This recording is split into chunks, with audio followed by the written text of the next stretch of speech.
तक फैले हरे भरे गन्ने के खेत थे। किसान अपने काम में व्यस्त थे। हवा में ताजे गन्ने की खुशबू फैली हुई थी। देखो भाई, नंदपुर की पहचान ही इसकी मिठास है। हमारे यहाँ के गन्नों का रस तो सीधे दिल में उतरता है। हाँ मुखिया जी, हर साल जब गुड़ बनता है तो आसपास के गांव वाले भी खरीदने आते हैं। और इस बार तो हमारी फसल पहले से भी अच्छी लग रही है, इतनी घनी और मीठी। कुछ हफ्तों बाद खेतों में हलचल कम हो गई। गन्ने के खेत मुरझाने लगे थे। ये क्या, पत्तियां सूख रही हैं? ये तो पहले कभी नहीं हुआ। हाँ रामू, क्या तुम्हारे खेत का भी यही हाल है? हाँ मुखिया जी, पिछले 2 दिनों से गन्नों की मिठास में भी कमी आ रही है। ऐसा कैसे हो सकता है? क्या कोई हमारी फसल के साथ छेड़छाड़ कर रहा है? सबके चेहरे पर चिंता के भाव आ जाते हैं। कुछ दिन ऐसे ही बीत जाते हैं, मगर कुछ दिन बाद हालात और बुरे होने लगते हैं। रात के समय खेतों में रहस्यमयी रोशनी फैलने लगती है। गांव में फसलें सूख रही थी। गांव के चौपाल पर लोग इकट्ठे थे और सभी चिंतित दिख रहे थे। जमींदार वीरेंद्र प्रताप, मुखिया बलराज सिंह, बुजुर्ग रघुनाथ काका, सुमित्रा और चंपा भी मौजूद थे। अब बहुत हो गया, हमारी फसलें सूख रही हैं। खेतों में अजीब रोशनी दिखती है और जो भी रात में वहां जाता है डर से कांपता हुआ लौटता है।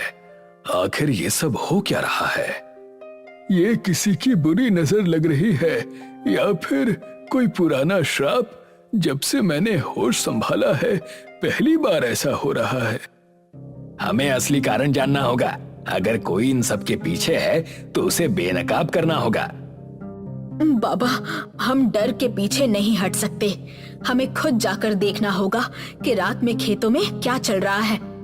चंपा की बात सुनकर जमींदार वीरेंद्र प्रताप की बहू सुमित्रा गहरी सोच में डूबती हुई कहती है, हाँ, अगर हमें नंदपुर को बचाना है तो हमें इस रहस्य को सुलझाना ही होगा। मैंने और चंपा ने फैसला किया है कि हम दोनों मिलकर और आप सबकी मदद से इस रहस्य को जरूर सुलझाएंगे। इतना कहकर सुमित्रा अपने ससुर के कान में आहिस्ता से अपनी और चंपा की योजना बताने लगती है।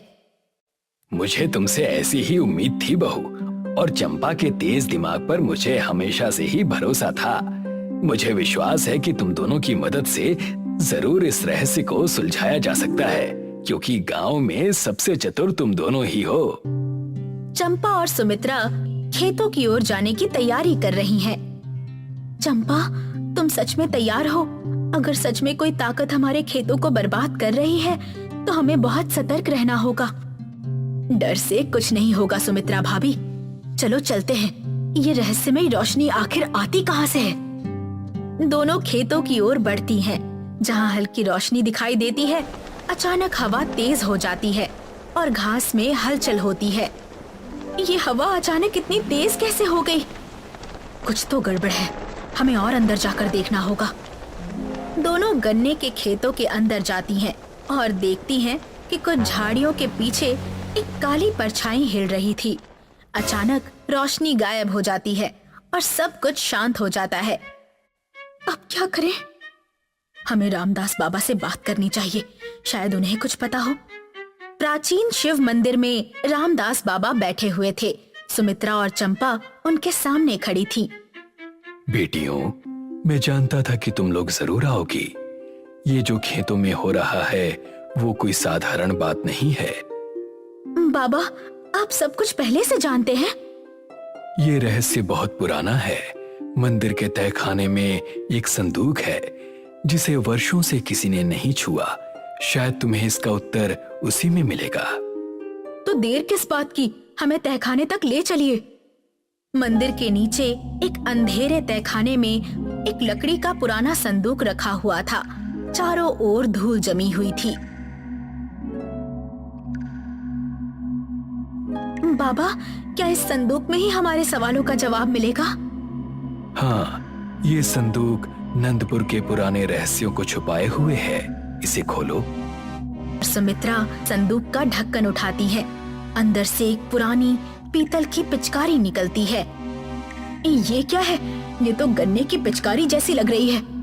हाँ, ये गन्नों की ही पिचकारी है, लेकिन ये कोई साधारण चीज नहीं है।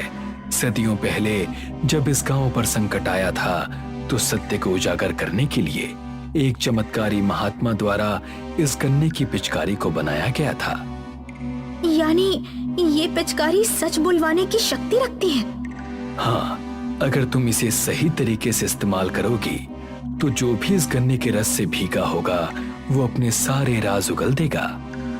हाँ, अब हमें ये देखना होगा कि गांव में आखिर किसका राज छुपा है। दोनों एक दूसरे की ओर देखती हैं और उनके चेहरे पर दृढ़ निश्चय झलकता है। नंदपुर के गन्ने के खेत में चंपा और सुमित्रा आधी रात के समय खेतों में छिप जाती हैं। चारों ओर सन्नाटा था, हल्की हवा चल रही थी और कहीं कहीं गन्ने के पत्तों की सरसराहट सुनाई दे रही थी। सुमित्रा भाभी, अब तक कुछ नजर नहीं आया, कहीं हम गलत तो नहीं सोच रहे? धैर्य रखो चंपा, अगर कुछ गड़बड़ है तो वो सामने जरूर आएगा। तभी कुछ दूर से किसी आदमी के कदमों की आहट सुनाई देती है। चंपा और सुमित्रा सतर्क हो जाती हैं। झाड़ियों के पीछे से एक परछाई दिखती है जो खेत में कुछ छिड़क रही थी। देखो भाभी, वही रहस्यमयी परछाई। ये आदमी कुछ तो कर रहा है गन्ने के साथ। हाँ, ये वही आदमी है जिसे गांव वाले अब तक सिर्फ परछाई समझते आए हैं। आज सच सामने आ ही जाएगा। वो आदमी खेत से बाहर जाने लगता है। सुमित्रा फुर्ती से ताजा गन्ने का रस पर फेंक देती है। अरे, ये क्या किया तुमने? मुझे कुछ विचित्र लग रहा है। ऐसा लग रहा है जैसे मैं सब सच बोल दूं। अब सच अपने आप सामने आ जाएगा। हाँ, मैंने ही ये सब किया। मैं चाहता था कि सभी की फसलें खराब हो जाएं, ताकि वो मेरे पास से चीनी खरीदने पर मजबूर हो जाएं। आदमी अचानक घबराने लगता है। मुखिया बलराज सिंह, जमींदार वीरेंद्र प्रताप, रघुनाथ काका और गांव के लोग, जिन्हें सुमित्रा और चंपा ने पहले से ही खेत में छुपने को कह दिया था, सामने आ जाते हैं। कौन है ये? कौन हमें बर्बाद करने की साजिश रचे जा रहा था? गांव वाले टॉर्च जलाते हैं और आदमी का चेहरा साफ दिखाई देने लगता है। ये कोई और नहीं बल्कि गांव का साहूकार नरेश था। नरेश साहूकार? मुझे माफ कर दो, मैं बस अपना मुनाफा बढ़ाना चाहता था। मैंने खेतों में एक खास केमिकल डलवाया था जिससे गन्नों की मिठास खत्म हो जाए। और डराने के लिए वो रहस्यमयी रोशनी? वो मेरे आदमियों का काम था। मैं चाहता था कि कोई भी रात में खेतों के पास ना जाए और मेरी साजिश पकड़ में ना आए। धिक्कार है तुम पर नरेश, तुमने पूरे गांव की मेहनत पर पानी फेर दिया। इसे सजा मिलनी ही चाहिए, इसे गांव से निकाल दो। बलराज सिंह उसे गांव से बाहर निकालने का आदेश देता है। नरेश रोता बिलखता हुआ गांव छोड़ जाता है। कुछ दिन बाद गांव में फिर से चहल पहल लौट आती है। गन्ने के खेत फिर से लहलहा रहे थे। सभी गांव वाले खुशी से झूम रहे थे। चंपा और सुमित्रा मंदिर के पास खड़ी थी। उनके हाथ में गन्ने की पिचकारी थी। आज गांव की मिठास वापस आ गई और ये सब इस गन्ने की पिचकारी की वजह से हुआ। बलराज सिंह मंदिर के पुजारी से कहता है, ये कोई साधारण चीज नहीं है, इसे हमेशा मंदिर में ही रखना चाहिए ताकि भविष्य में कोई और हमें धोखा ना दे सके। पुजारी सिर हिलाते हैं। गन्ने की पिचकारी को मंदिर के गर्भगृह में रख दिया जाता है। सभी गांव वाले हाथ जोड़कर मंदिर की ओर देखते हैं। आज नंदपुर ने एक नई सीख सीखी है, लालच कभी भी किसी का भला नहीं कर सकती और सच्चाई को कभी छिपाया नहीं जा सकता। सही समय आने पर सच खुद सामने आ जाता है। गांव में खुशियों का माहौल छा जाता है। बच्चे खेलते हैं, किसान खेतों में फिर से मेहनत करने लगते हैं। गांव की मिठास लौट आती है। हरिनगर गांव में शंभू नाम का एक अनूठा हरि भक्त रहता था। शंभू गांव का मुखिया और जमींदार भी था। इस बार भी वर्षा बहुत कम हुई है। इसका हल यही है कि हम एक बांध बनवा लें ताकि वर्षा का पानी हमें मिल सके। हाँ, और इसीलिए आज सुकेश को बुलाया है। अगर वो भी मदद करे तो हम इस काम को आगे बढ़ा सकते हैं। पर उनका आचरण देखकर लगता नहीं कि वो आपकी मदद करेंगे। सही कहती हो, उसे मनाना थोड़ा कठिन है, पर शायद इस बात के लिए वो मान जाए। वो कैसे? दिखावे में ही सही, पर अगर मैं पहल करूंगा तो गांव वालों की मदद के लिए वो भी आगे आएगा। हाँ, सही कह रहे हैं। अच्छा, अब मैं पंचायत के लिए निकलता हूँ, ठीक है? जी, जल्दी आइएगा। ये कहकर शंभू पंचायत की ओर बढ़ गया और गांव वाले भी वहां उपस्थित हो चुके थे। भाई शंभू, कुछ करो इस समस्या का। अगर ऐसा ही चलता रहा तो खेत बंजर हो जाएंगे। हाँ, मैं समझता हूँ कि समस्या बहुत जटिल है और इसीलिए मैं एक प्रस्ताव लेकर आया हूँ। कैसा प्रस्ताव? अब बारिश भी करवाओगे क्या? ऐसी स्थिति में ठिठोली करना लाभदायक होता है सुकेश। अब कम से कम इस विषय पर सही से विचार तो कर पाएंगे सब। ठिठोली तो मैं तुम्हारी कर रहा हूँ। क्या प्रस्ताव लाए हो? बारिश नहीं हो रही तो इसमें क्या किया जा सकता है? और खेतों में अगर खाद से दिक्कत हो रही है तो क्या करें? सुकेश, हम सब इस दुविधा का उपचार बस बारिश का इंतजार करके नहीं कर सकते। तो कैसे किया जाए शंभू? 2 उपचार हैं इसके। पहला ये कि हमें बांध बनाना होगा ताकि बारिश जब हो तो उसका पानी हमारे पास जमा रहे। शंभू, बांध बनाने में कितने पैसे और लोगों की जरूरत होती है, जानते भी हो? फिर बढ़िया सवाल। जैसा कि कुंभ ने कहा कि एक बांध बनाने में पैसे और लोगों की जरूरत है, इसलिए हम कुछ छोटे बांध बनाएंगे अपने नदियों पर और पैसे मेरी तरफ से आएंगे। और जो पैसे कम पड़ रहे हैं तो उसके लिए अगर कोई श्रीमंत हो इस गांव में तो वो आगे आए। तुम अकेले श्रीमंत नहीं, मैं भी मदद करूंगा इस बार गांव की। आभार होगा तुम्हारा सुकेश। और दूसरा उपचार क्या है शंभू? केमिकल खाद के कारण खेतों की उपज कम हो रही है, तो हम प्राकृतिक बनाएंगे। अच्छा, तो हमें अब खाद खरीदने की जरूरत नहीं पड़ेगी। अब से प्राकृतिक खाद तुम सबको मैं दूंगा। वाह शंभू, क्या खबर सुनाई है। होली आ रही है। इस साल उपज ज्यादा नहीं हुई है, ये बात मैं भी जानता हूँ, इसीलिए गुजिया और रंग मैं बांट दूंगा। लाख लाख शुक्र है इस बात का कि इस अभागे गांव में तुम जैसा सज्जन भी है, वरना पता नहीं क्या होता हमारा। इससे तुम्हें कोई दिक्कत तो नहीं है सुकेश? आखिर खाद की खरीदी लोग तुम्हारे पास से ही करते थे। नहीं नहीं, बस एक ही चीज थोड़ी बिकती है मेरे दुकान में, और तुम मुफ्त में बांट रहे हो सब चीजें गांव में, तो भला इसमें मैं कुछ कैसे कह सकता हूँ? तब ठीक है, तो सभा आज की यहीं खत्म होती है और सभी लोग होली की तैयारी कीजिए। कुंभ और सुकेश वहां से चले जाते हैं। सुकेश के चेहरे पर नाराजगी भांपने के बाद भोलू शंभू से कहता है, शंभू, ये सुकेश बोलकर तो बड़े प्यार से गया, पर जरा भी खुश नहीं लगता। वो अपने अभिमान में मेरी बातों में जो आ गया। कोई बात नहीं, इसी बहाने कुछ अच्छा होगा गांव के लिए। हाँ, ये तो मानना पड़ेगा शंभू कि इस नक चढ़े को तुम काफी बेहतरीन तरीके से संभाल लेते हो। ये तो सब प्रभु की माया है। सुकेश आज की सभा से नाखुश कुंभ से बात कर रहा था। भैया, जाने भी दीजिए ना, आखिर वो शंभू गांव का भला ही कर रहा है ना। अच्छा, बाहर तो मेरे साथ ठहाके लगाता है और यहाँ आकर अपने बड़े भाई को ज्ञान दे रहा है। चुप कर। माफ करना भैया। अपनी बातों में तो ऐसे खींचता है कि पूछो नहीं। उसकी वजह से अब खाद भी नहीं बिकेगी, और तो और होली के रंग मुफ्त में बांट रहा है वो अलग। हाँ भैया, इसका कुछ तो करना पड़ेगा। मतलब कि बांध बनने में तो हम कोई बाधा नहीं लाएंगे, लेकिन मेरे पास एक तरकीब है जिससे शंभू पर कोई कभी भरोसा नहीं करेगा। इस घटना के कुछ दिन बाद शंभू घर के बाहर एक बड़े टेबल पे खाद के पैकेट रखकर खड़ा था। अरे शंभू जी, बहुत बहुत धन्यवाद। हम गांव वाले आपका यह आभार कभी नहीं भूलेंगे। अरे भोलू, आभार कैसा? ये तो बस मेरे पास कुछ अधिक है तो मैं हर किसी में बांट दे रहा हूँ। तुम सब ये ना सोचो और इसे अपना ही समझकर लेकर जाओ। तुम धन्य हो शंभू। तभी वहाँ कुंभ और सुकेश भी आते हैं।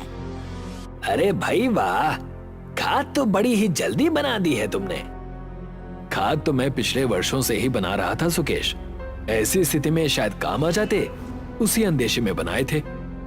अपने खेतों में भी इसी खाद का उपयोग करते हो क्या शंभू? हाँ, और इनसे पैदावार अच्छी होती है। ठीक है, गांव वालों ध्यान रहे, शंभू भाई का इस गांव पर बहुत बड़ा उपकार है, कोई भूलना मत। आखिर उसने सबको मुफ्त में खाद जो बांटी है, क्यों कुंभ? हाँ भैया, सही कह रहे हैं।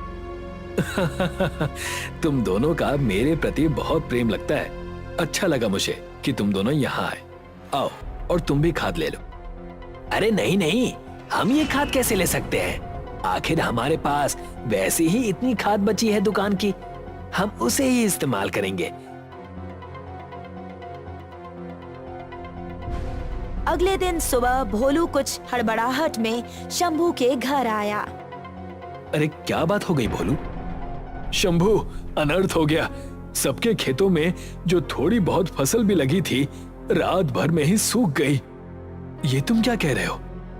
जल्दी चलो, सब खेतों के पास है। हाँ चलो।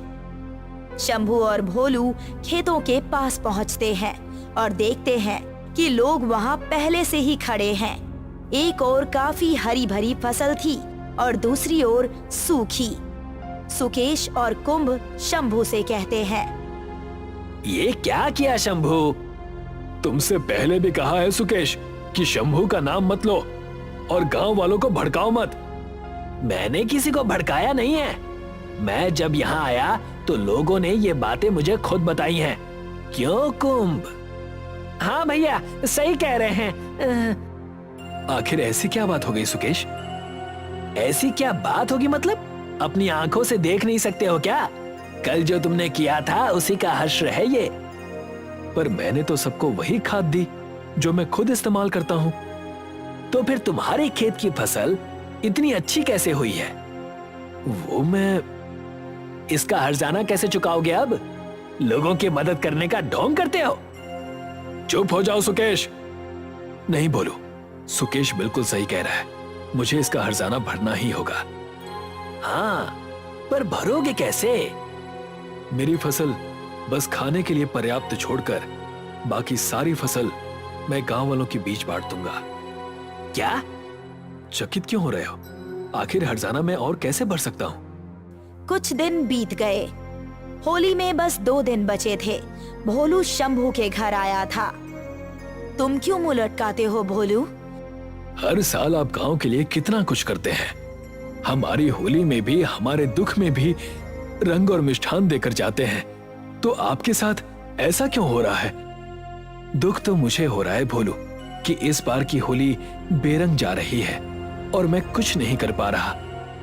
सुकेश रंग 2 गुने दामों में बेच रहा है और मिष्ठान के पैसे नहीं है हमारे पास। सब हरि नारायण पर छोड़ दो, वही कोई मार्ग दिखाएंगे। शंभू, यदि भक्ति और प्रेम हो तो तुम्हारी तरह हर परिस्थिति में मुस्कुराते हो। यही तो सीख ली है मैंने मायाधर से। हाँ, इनका प्रेम देखकर तो कभी कभी मुझे भी भगवान से नाराजगी हो जाती है। तुम सब चिंता ना करो, मैं भगवान की संध्या पूजन के बाद उनसे गांव का सुख मांगूंगा। ठीक है शंभू, अब मैं विदा लेता हूँ। ये कहकर भोलू वहां से चला जाता है। पूरा गांव परेशान है और भोलू भी। सब प्रभु की कृपा है। मैं मंदिर जा रहा हूँ। जी, जल्दी आइएगा। शंभू मंदिर में ध्यान में बैठा था। तभी उसे एक आवाज सुनाई दी। शंभू। शंभू आंखें खोलता है। प्रभु, प्रभु। कुछ चिंतित लगते हो। आप तो सब जानते हैं प्रभु, फिर भी परीक्षा ले रहे हैं ना, मैं जानता हूँ। प्रभु कुछ करिए, गांव में होली आ रही है, सब बेरंग हो चुका है। मुझे अपने लिए कुछ नहीं चाहिए, लेकिन गांव वालों का दुख हरे प्रभु। तुम्हारे स्वार्थ रहित भाव को देखकर मैं अति प्रसन्न हूँ। इस बार की होली ऐसी होगी कि पूरे गांव का दुख उन रंगों में बह जाएगा। हे गोविंद, हरि नारायण, आपकी आवाज से ही मेरा उद्धार हो गया और आपकी कृपा से पूरे गांव का भी उद्धार हो गया। मुझे क्या करना होगा, कृपया मुझे बताएं प्रभु। तुम गांव के पास वाली गुफा में कल भोर होते ही चले जाना। वहां तुम्हें एक कलश मिलेगा। उसका पानी यदि तुम जलती होलिका में डालोगे तो उसके भाप से उत्पन्न हुए बादल पूरे गांव को खुशहाल कर देंगे। जैसा आप कहें प्रभु। इस भक्त का आपको कोटि कोटि नमन। भगवान का आशीर्वाद पाने के बाद शंभू उन्हें नमन करके चला गया और बड़ी खुशी से पूरे गांव वालों को बुलाकर ये सूचना देने लगा। शंभू, बड़े खुश नजर आ रहे हो। भरोसा नहीं कर पाओगे, कुछ ऐसा हुआ है। स्वयं हरि नारायण ने मुझे इस दुख का निवारण बताया है। क्या? ये तो बहुत ही खुशी की बात है। तो क्या करना होगा हमें? शंभू सबको पूरी बात बताता है और सब फैसला करते हैं कि वो भोर होते ही वहां जाएंगे। सुकेश ये सुनकर बिल्कुल भी प्रसन्न नहीं था। वो कुंभ के साथ उसी रात उस गुफा में चला गया। भैया, आप ये क्या कर रहे हैं? स्वयं भगवान ने ही कहा है, फिर भी आप ये महापाप कर रहे हैं भैया। मैं पापी हूँ, इसमें कोई दो राय नहीं है। तू मेरा भाई है और मेरी मदद करना तेरा फर्ज बनता है। अब फावड़ा चला, मुंह नहीं। जी भैया, अगर वो कलश सही में निकला तो हम क्या करेंगे? तो हम उस कलश को यहाँ से ले जाएंगे और शंभू की पूरी जमीन के बदले में उसे ये कलश देंगे। तब मेरी बराबरी का इस गांव में कोई नहीं होगा। कुंभ मुंह लटकाकर सुकेश की बात मान लेता है। दोनों सुबह होने तक खोदते रहते हैं। फिर उन्हें एक सोने का कलश दिखाई देता है। निकाल इसे कुंभ। बस भैया, अब और नहीं। इसके आगे आपको जो करना है आप खुद कीजिए। ये कहकर कुंभ वहां से चला गया। शह, जाता है तो जाए, मुझे क्या। जैसे ही सुकेश उस कलश को छूता है, एक तेज रोशनी निकलती है और एक गरुड़ प्रकट होता है और सुकेश को पंजों से मारकर भगा देता है। तभी उस गुफा से बाहर भागते हुए सुकेश पहुंचता है और उसे शंभू, भोलू, कुंभ और अन्य गांव वाले मिल जाते हैं। क्या बात है? वो गरुड़ गरुड़ गरुड़ कहाँ है? वो अभी तो यही था। मैं बताता हूँ, मैं भी इनके साथ इस पाप में भागीदार हूँ। ये कहकर कुंभ उन्हें सारी बातें बता देता है कि कैसे सुकेश ने ही शंभू के खाद में कुछ मिलाया था और कैसे आज वो कलश चुराने आया था। धन्यवाद सुकेश। ये तुम क्या कह रहे हो? इतना बड़ा पाखंड किया है मैंने और तुम धन्यवाद कह रहे हो? धन्यवाद इसलिए कि तुमने इतनी मेहनत की और हमें कलश जाते ही मिल गया। और जहाँ तक सवाल रहा तुम्हारी सजा का, तो गरुड़ महाराज ने तुम्हें सजा दे ही दी है। आओ, हमारे साथ तुम भी होली मनाओ और अपने अंदर के पापों का नाश करो। वो लोग सुकेश को छोड़कर कलश लेने गुफा में चले जाते हैं और कलश लेकर बाहर आ जाते हैं। सुकेश सबके आगे हाथ जोड़ता है और सबने जैसा बताया गया था ठीक उसी तरह होलिका में उस कलश से पानी डाला। घने बादल जमा होने लगते हैं और जैसे ही होलिका जल जाती है, वहाँ सतरंगी रंगों की बारिश होने लगती है और फसल जी उठती है। लोग उस रंगों की बारिश में अपने दुखों का और बुराइयों का नाश करते हैं।